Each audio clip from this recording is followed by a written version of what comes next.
जी माणसं घालतात बाबासाहेबांच्या संविधानाच्या विरोधात जी माणसं बोलतात त्या माणसांचं कटकारस्थान उधळून लावायचं आमची जबाबदारी आहे. आणि म्हणून मगापासून आपण सुप्रीम कोर्ट आणि सुप्रीम कोर्टाचा अवमान होईल अशा पद्धतीचं काय बोलायचं नाही, ही भूमिका घेऊन आपण जे का बोलत आहोत ते खऱ्या अर्थानं थोडंसं बाबासाहेबांच्या विचाराला आणि बाबासाहेबांच्या चळवळीला साजेचं शोभेचं नाही. आम्ही म्हणतो सीना नाही पौलाद आहे, आंबेडकर की औलाद आहे.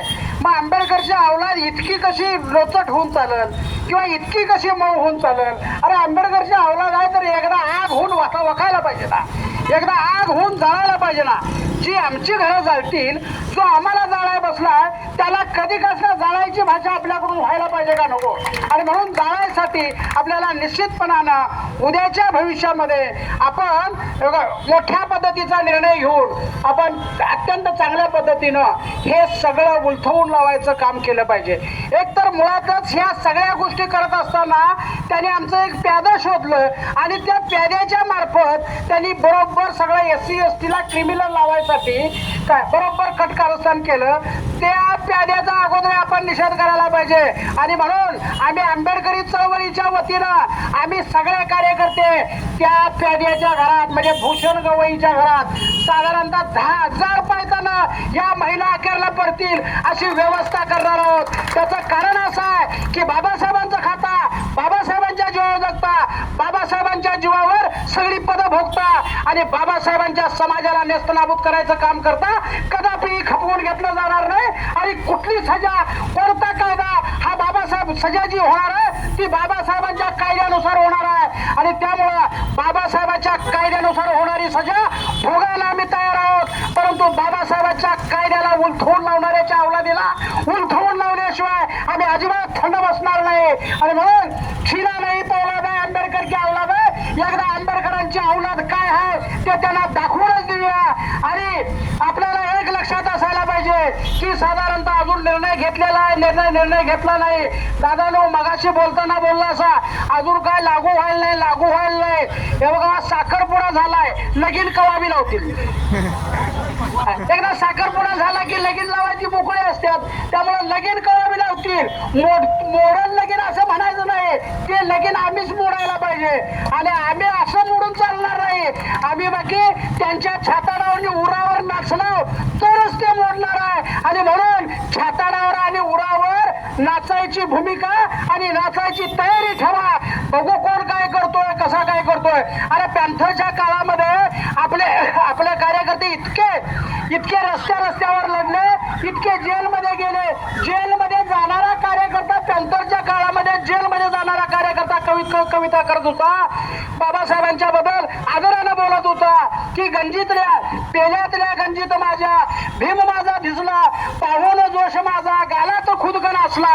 अरे बाबासाहेबांच्या बद्दल इतकं प्रेम, इतकी उत्कटता असणारा आपला समाज आता जर का कोर्टाचा अवमान होतोय, कोर्टात कंटम होतोय म्हणून जर का तुम्ही गप बसणार असाल तर कदापिही ते चालणार नाही.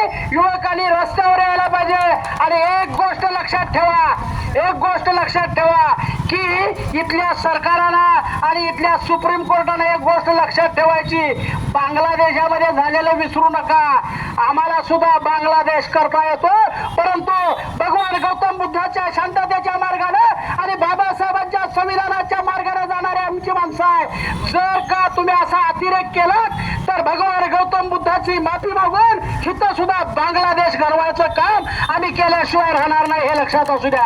आणि म्हणून मित्रांनो एक लक्षात असू द्या, किती काही होऊ दे, कसंही होऊ दे, आपल्याला बाकी आर पारची लढाई लढावी लागेल. आपल्याला बाकी निश्चितपणाने करूया मरो ही लढाई लढावी लागेल. आणि ही लढाई लढण्यासाठी आपण सगळ्यांनी स्वाभिमानाला आणि आपण सगळ्यांनी नेटामेका मारायला लागूया.